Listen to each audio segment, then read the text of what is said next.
PNB घोटाले का आरोपी और भगोड़ा मेहुल चौकसी को बेल्जियम में गिरफ्तार कर लिया गया है। बेल्जियम पुलिस ने ये एक्शन भारत की अपील पर लिया है। मेहुल चौकसी पर आरोप है कि उसने पंजाब नेशनल बैंक से फर्जी दस्तावेजों के जरिए करीब 14,000 करोड़ का घोटाला किया है। आइए इस पर तमाम डिटेल्स लेते हैं हमारे सहयोगी अंकुर मिश्रा से। अंकुर, ये बताइएगा फिलहाल गिरफ्तारी को लेकर क्या अपडेट है आपके पास? जी हाँ, नीरव मोदी के बाद अब मेहुल चौकसी का भी अरेस्ट हो गया है, ऐसा हमें सूत्र बता रहे हैं। बेल्जियन अथॉरिटीज ने 12 अप्रैल को यह अरेस्ट किया है और अब भारत यही चाहेगा कि जो अरेस्ट है इसके बाद एक्स्ट्रेडिशन हो, मतलब भारत में आके इन दोनों से पूछताछ की जाए, क्योंकि ये जो पूरा मामला है वो करीब 13,500 करोड़ रुपए के एलिजेड फ्रॉड का है। और यहाँ पर आरोप यही है कि कई सारे एलसीज, एलओयूज बिना किसी कोलेटरल के प्रोड्यूस कर दिए गए और उससे जो शेल कंपनीज हैं उसके जरिए फॉरेन में एसेट्स खरीदे गए, लग्जरी बिजनेस को फाइनेंस किया गया। और अब तार बर तार जोड़कर इन्वेस्टिगेटिव एजेंसीज चाहते हैं कि ये पूरा जो मामला है वो भारतीय कोर्ट देखें और ताकि ये जो रिकवरी की एक्सरसाइज है वो पूरी हो सके। ये मामला पूरी तरीके से पॉलिटिकल भी रहा है काफी सालों से, तो एक डिप्लोमेटिक प्रेशर भी डाला जा रहा है भारत के द्वारा ताकि जो दोनों का एक्स्ट्रेडिशन है वो भारत में लाया जा सके।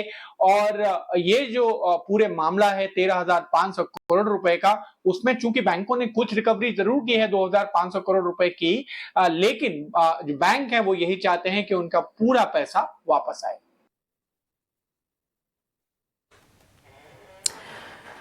शुक्रिया अंकुर तमाम डिटेल्स यहाँ पर देने के लिए। लेकिन मेहुल चौकसी की गिरफ्तारी के बाद उसके वकील विजय अग्रवाल का बयान आया है और क्या कहना है वकील साहब का, आइए आपको सुनाते हैं। बेल्जियम में हैं और उनको अरेस्ट कर लिया गया है और अब उनका लिए अपील फाइल करना होगा और इस अपील के प्रोसेस में ही रिक्वेस्ट की जाएगी कि उनको प्रिजन में ना रखा जाए और जो है क्या कहते हैं उनको अपनी एक्स्ट्रेडिशन रिक्वेस्ट को इंडिया की जो है उसको कंटेस्ट करने की अपॉर्चुनिटी दी जाए without keeping him in custody.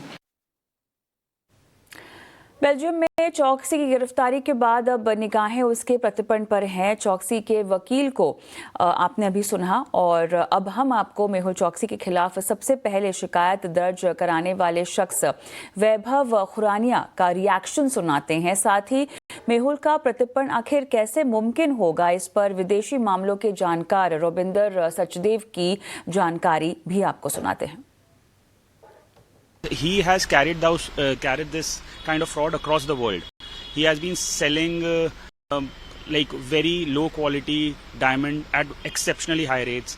Probably that's why even Nirav Modi is in jail. I suppose he's locked up in some UK jail. And Mehul Choksi now he has got caught, but I'm not sure what's going to happen next. But let's see. I hope he comes back. It certainly is a very, very welcome development that Mehul Choksi has been arrested provisionally by the Belgian authorities on India's request. It is a diplomatic victory. It is a victory for our legal teams who've been working on this along with our foreign office, etc. More so because, 1 year ago, Interpol had taken Mehul Choksi's name off of its red corner notice alert for some reasons. Basically, Choksi had alleged that Indian agents were trying to kidnap him in Antigua and multiple other things. He appealed to the Interpol. So they took out his name from red corner alerts. So thereafter, it was Indian agencies who were tracking and trying to get him to their best. They tried it up to Belgium, talked with the Belgian authorities, must have worked very deeply closely, and we see what we see today. चलिए, तो यहाँ पर भारत की appeal पर मेहुल चौकसी गिरफ्तार। लेकिन हम आगे बढ़ते हैं और अब बात करते हैं सोने की। सोने का गोल्डन रन जारी है। एक हफ्ते में सोने की कीमत में करीब 7% का इजाफा हुआ है। सोने की रिकॉर्ड रैली आखिर क्यों चल रही है, आगे कब तक चलेगी, आपको क्या करना चाहिए, हमारे सहयोगी विश्वमोहन कुमार तमाम डिटेल्स दे रहे हैं। गोल्ड की गोल्डन रैली चल रही है, एक के बाद एक नया रिकॉर्ड बनता जा रहा है। घरेलू बाजार में हमने पिछले हफ्ते देखा 93,940 का हाई बनते भी इंट्राडे में हमने देखा और इंटरनेशनल मार्केट की बात करें तो $3260 के ऊपर कॉमेक्स गोल्ड फ्यूचर्स का हाई बनते देखा। $3240 का पिछले हफ्ते हमने देखा। गोल्ड को भी पार निकलते हुए देखा। हफ्ते भर में हमने पिछले हफ्ते देखा करीब 7% की तेजी, महीने भर में 10% की तेजी, और 2025 में ही अब तक 23.5% तक सोना महंगा हो चुका है। कब तक ये रैली चलेगी? हाजिर बाजार की बात करें तो दिल्ली में पिछले हफ्ते हाजिर बाजार में, सर्राफा बाजार में सोने का भाव 10 ग्राम सोने का भाव 96,500 रुपए के भी पार निकल गया। इस भाव में 3% जीएसटी भी शामिल नहीं है, इस भाव में मेकिंग चार्ज भी शामिल नहीं है, और इस तरह के दाम घरेलू बाजार में दिख रहे हैं सोने के। रिटेल में वापस से खरीदारों की डिमांड अच्छी निकली है, ज्वेलर्स की तरफ से डिमांड अच्छी निकली है, उसका यहां पर सपोर्ट घरेलू बाजार में और प्रीमियम के तौर पे देखने को मिल रहा है। बाकी अब बात करें कि सोने के दाम बढ़ क्यों रहे हैं, तो हम सभी जानते हैं कि अनसर्टेनिटी काफी ज्यादा है ट्रेड वॉर की वजह से, और दुनिया की 2 बड़ी इकोनॉमी आमने सामने है, उसका यहां पर साफ तौर से सपोर्ट सोने को मिल रहा है, और यही वजह है कि सोना लगातार तेज हो रहा है। लेकिन अब एक्सपर्ट्स को लगता है कि दोनों तरफ के मूव सोने में दिख सकते हैं, क्योंकि जब भी ट्रेड वॉर में कुछ स्थिरता आती है, ट्रेड नेगोशिएशन को लेकर बातचीत अगर यूएस में और चीन में होती है, तो डेफिनेटली यहाँ पर सोने पर दबाव बनेगा, और वो जो रिस्क प्रीमियम सोना खा रहा है वो यहाँ पर कम हो सकता है। तो ये एक चिंता गोल्ड को लेकर है, तो आपको सावधान और सतर्क रहने की ज़रूरत है, क्योंकि दोनों तरफ के मूव अब आगे गोल्ड में आपको देखने को मिल सकते हैं। चलिए, ये तो बात हुई है सोने की, और हम आगे बढ़ते हैं। सड़क हादसे में घायल हुए लोगों को मदद के लिए प्रस्तावित सरकार की गोल्डन आवर स्कीम में देरी हो सकती है। हालांकि स्कीम को लेकर सरकार की इंश्योरेंस कंपनियों से बातचीत अभी जारी है। इस एक्सक्लूसिव खबर को समझा रहे हैं हमारे सहयोगी अनुराग शाह। सड़क हादसे में घायल लोगों के लिए जो सरकार की स्कीम सरकार लाने वाली है, गोल्डन आवर ट्रीटमेंट स्कीम, उसमें और देरी होने की संभावना है, क्योंकि सरकार यानी रोड ट्रांसपोर्ट मिनिस्ट्री और इंश्योरेंस कंपनियों के बीच सहमति नहीं बनी है। सरकार चाहती है कि गोल्डन आवर ट्रीटमेंट स्कीम जो है वो पूरी तरह से नेशनल हेल्थ अथॉरिटी के द्वारा मैनेज की जाए, लेकिन इंश्योरेंस कंपनियों का कहना है कि इस स्कीम का एडमिनिस्ट्रेटर उन्हें बनाया जाए, क्लेम से जुड़ा हुआ जो डेटा है उसका एक्सेस दिया जाए, क्योंकि कंपनियों के द्वारा 500 करोड़ रुपया इकट्ठा किया गया है। 1% जो मोटर थर्ड पार्टी प्रीमियम होता है उसका कंपनियों के द्वारा हिस्सा दिया है। बुधवार को बजाज अलायंस वर्सेस रंभा देवी केस में सुप्रीम कोर्ट ने भी टिप्पणी की है कि सरकार को बताना चाहिए कि गोल्डन आवर ट्रीटमेंट स्कीम के इम्प्लीमेंटेशन की क्या स्टेटस रिपोर्ट है। इसके अलावा जिस तरह से नए मोटर व्हीकल एक्ट के अंदर जरूरी है कि सड़क हादसे का जो विक्टिम होता है उसे 1.5 लाख रुपए तक की हॉस्पिटलाइजेशन की कॉस्ट या फिर 7 दिन का जो हॉस्पिटलाइजेशन का ट्रीटमेंट है, दोनों में से जो भी कम हो वो मुहैया कराया जाए। ऑलराइट, चलिए, बात हुई है इंश्योरेंस की, लेकिन एविएशन सेक्टर की बात करते हैं। पीएम मोदी ने हरियाणा को पहले एयरपोर्ट की सौगात दी है। उन्होंने हिसार से हिसार अयोध्या फ्लाइट को हरी झंडी दिखा दी है, और हिसार के महाराजा अग्रसेन एयरपोर्ट से पहली नियमित उड़ान को हरियाणा के लिए एक ऐतिहासिक क्षण बताते हुए पीएम मोदी ने हवाई चप्पल पहनने वाले के लिए हवाई जहाज में उड़ने के वादे को दोहराया है। उन्होंने कहा कि बेहतर हवाई कनेक्टिविटी की बात करते हुए उन्होंने कहा कि 2014 से पहले देश में 74 एयरपोर्ट थे, और आज ये तादाद 150 के पार हो गई है। आज हरियाणा से अयोध्या धाम के लिए फ्लाइट शुरू हुई है, यानी अब श्री कृष्ण जी की पावन भूमि हरियाणा प्रभु राम की नगरी से सीधे जुड़ गई है। अग्रसेन हवाई अड्डे से वाल्मीकि हवाई अड्डे आज सीधी उड़ान भरी जा रही है। बहुत जल्द यहां से दूसरे शहरों के लिए भी उड़ानें शुरू होगी। चलिए, अगली खबर भी एविएशन सेक्टर से जुड़ी हुई है। 1 जुलाई 2025 से डीजीसीए की फ्लाइट ड्यूटी टाइम लिमिटेशन नियम लागू करने की तैयारी है। एयरलाइंस पर इसका असर आखिर क्या होगा? एक्सक्लूसिव डिटेल्स हमारे सहयोगी समीर दीक्षित दे रहे हैं।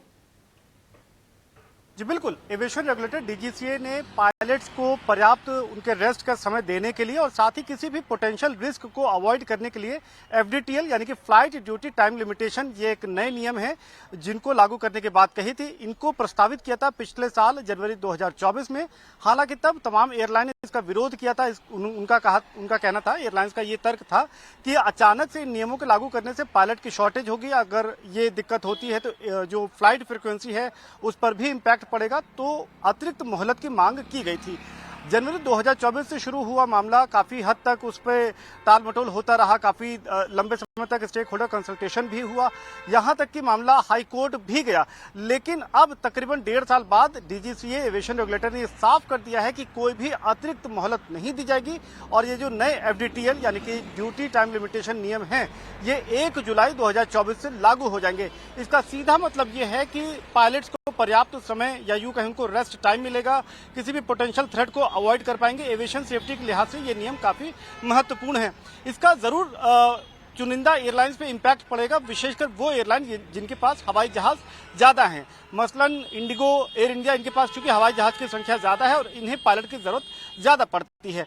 नए एफडीटीएल नियमों के लागू करने का सीधा एक ये भी मायने है कि अभी जो मौजूदा पायलट की संख्या है अलग अलग एयरलाइन में, उनको अपनी मौजूदा संख्या में तकरीबन 15 से 20% मिनिमम इसका इजाफा करना होगा, कैपेसिटी को बढ़ाना होगा ताकि वो फ्लाइट फ्रिक्वेंसी उनकी कोई इम्पैक्ट ना करे। तो ये तमाम जो इम्पैक्ट की जहां तक रही बात, तो डीजीसीए का तर्क यह है कि पर्याप्त समय दिया गया था ताकि वो अपनी तैयारी कर पाएं, जो अगर पायलट की हायरिंग करनी है ये तमाम चीजों को कर पाएं। लेकिन अब डीजीसीए का तर्क है कि अतिरिक्त मोहलत नहीं दी जाएगी और ये जो एफडीटीएल नॉर्म है इनको लागू किया जाएगा। जाहिर तौर पे जो बड़ी एयरलाइन है जिनका जिक्र मैंने अभी किया, उनको अब इस नए नियम के अनुसार अपने पायलट के रोस्टरिंग में, पायलट की हायरिंग में नए सिरे से काम करना होगा और इस दिशा में उन्होंने कुछ हद तक कदम बढ़ाने भी शुरू कर दिए हैं। शुक्रिया इस एक्सक्लूसिव जानकारी के लिए समीर। आगे बढ़ते हैं, बात करते हैं एप्पल की। और एप्पल भारत में आईफोन के उत्पादन को बढ़ाने की तैयारी में है। क्या है ये खबर, रिपोर्ट क्या कहती है, हमारी सहयोगी सुमिता करीर बता रही हैं। जी, सोर्सेस हमें बता रहे हैं कि एप्पल अपने इंडिया के प्रोडक्शन लाइंस की टाइमलाइंस को एक्सेलरेट करने का प्लान कर रहा है और अभी प्लानिंग और असेसमेंट की स्टेज में है कि कैसे रैंप अप किया जाए। हालांकि सोर्सेस हमें ये भी बता रहे हैं कि कोई नई असेंबली लाइंस जो है या नए प्रोडक्ट्स जो हैं वो अभी ऐड नहीं किए जाएंगे।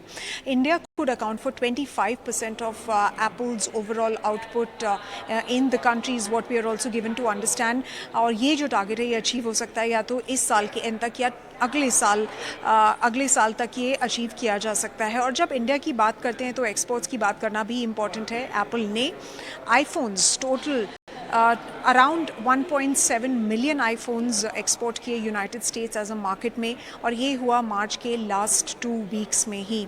और सिर्फ इंडिया से नहीं, इंडिया की बाकी जो आसपास की जोग्राफीज़ है वहाँ से भी बाकी यूनिट्स डिस्पैच हुए, जिसमें आते हैं आईपैड्स, मैक्स और आईफोन्स। ये मूव जो था वो इसलिए लिया गया ताकि यूएस में जो स्टॉक पाइलिंग है वो बढ़ाई जाए, जो सिचुएशन है उसको मद्देनज़र रखते हुए। ओवरऑल जो एप्पल है वो इंडिया को एक इम्पॉर्टेंट मार्केट मानता है और हमने देखा है कि उनका फोकस बना रहा है पिछले 2-3 सालों से, जब से उन्होंने प्रोडक्शन को इंडिया में एक्सेलरेट करना शुरू किया है। इनफैक्ट अगर ओवरऑल प्रोडक्शन और एक्सपोर्ट्स की माने तो इंडिया के जो स्मार्टफोन एक्सपोर्ट्स थे उन्होंने क्लाइम किया to a record more than 2 lakh crores in the fiscal year that just ended, और उसमें एप्पल का एक काफ़ी सिग्निफिकेंट कॉन्ट्रीब्यूशन था जो था 1.5 लाख क्रॉर्स। ऑलराइट, आगे बढ़ते हैं। सरकार प्रदर्शन के आधार पर सेंट्रल पब्लिक सेक्टर एंटरप्राइजेस यानी सीपीएसईज की रेटिंग तय करेगी, और कब आएगा ये नया मैकेनिज्म, ये समझते हैं हमारे सहयोगी प्रकाश प्रियदर्शी से। देखिए, एक इम्पॉर्टेंट डेवलपमेंट है। दरअसल सरकार ये चाहती है कि जो पब्लिक एंटरप्राइजेस हैं उसके लिए जो स्टेटस अपग्रेड की जो पॉलिसी है उसमें बदलाव किया जाए। ये खबर हमने अपने दर्शकों को पहले भी दिखाई थी, लेकिन उसमें अब इम्पॉर्टेंट डेवलपमेंट ये है कि इस पूरी प्रक्रिया को फास्ट ट्रैक कर दिया गया है।